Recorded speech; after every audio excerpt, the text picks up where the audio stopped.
สวัสดีครับวันนี้ร้านดำน้ำศรีราชาสกูบ้านะครับขอแนะนำเรือม้าน้ำนะครับหรือเรือ Happy Sea Horse นะครับที่จะพาทุกท่านออกไปดำน้ำณจุดดำน้ำหมู่เกาะแสมสารกันนะครับ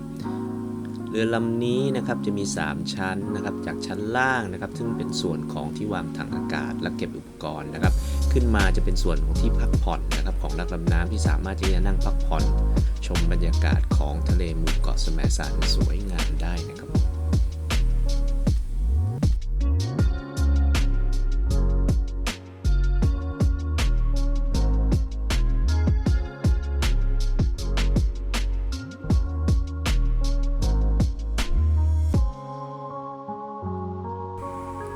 จากส่วนพักผ่อนนะครับเดินไปทางหัวเรือก็จะมีบันไดขึ้นไปยังดาดฟ้าเรือนะครับเพื่อที่จะอาบแดดและรับลมชมวิวได้อีกชั้นหนึ่งนะครับ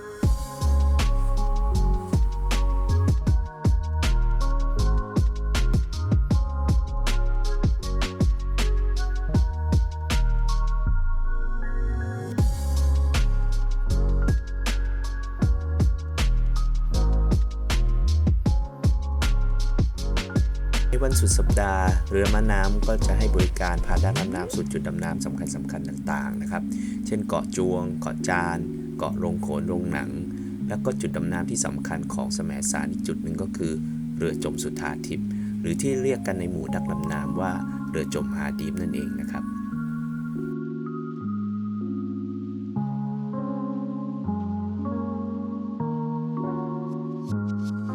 และในวันที่กระแสน้ำไม่แรงมากเรือม้าน้ำก็จะจัดทริปดำน้ำกลางคืนหรือ Night Dive บริเวณเรือจมฮาดีฟด้วยเช่นกันนะครับ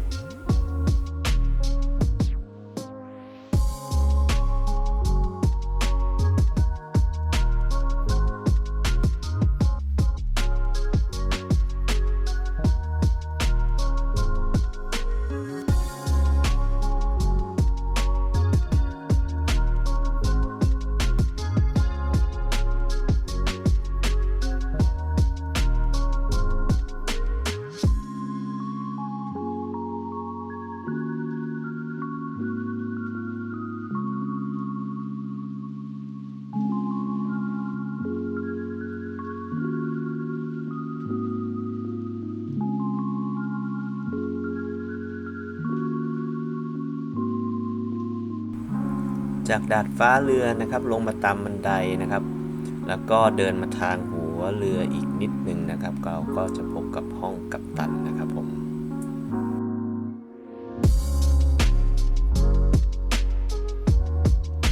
ในแต่ละสัปดาห์โบ๊ทมาสเตอร์และกัปตันเรือก็จะปรึกษากันเพื่อเลือกจุดดำน้ำและเวลาที่เหมาะสมกับการดำน้ำเพื่อความปลอดภัยและความสนุกสนานในการดำน้ำสำหรับทุกท่านที่มาใช้บริการนะครับ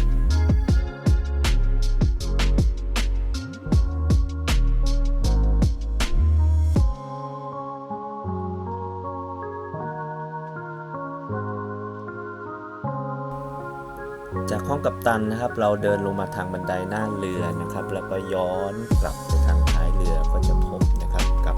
ห้องน้ำทางด้านขวามืออีก2ห้องนะครับผม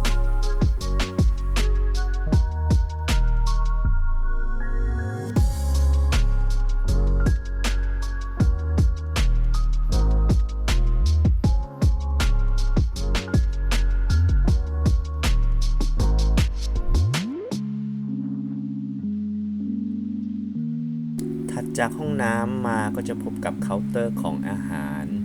ชากาแฟผลไม้ขนมนมเนยนะครับสามารถที่จะจิบทานได้จากบริเวณนี้นะครับผม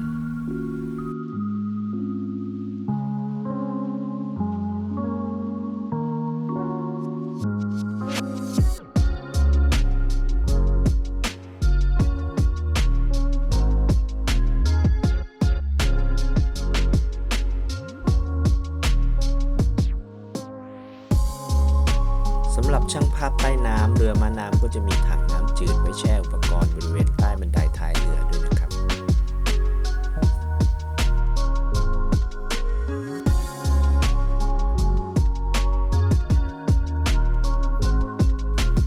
พาชมเรือม้าน้ำพอหอมปากหอมคอกันแล้วผมขอดื่มน้ำเย็นๆบริเวณท้ายเรือก่อนแล้วกันนะครับขอบคุณที่รับชมรับฟังนะครับ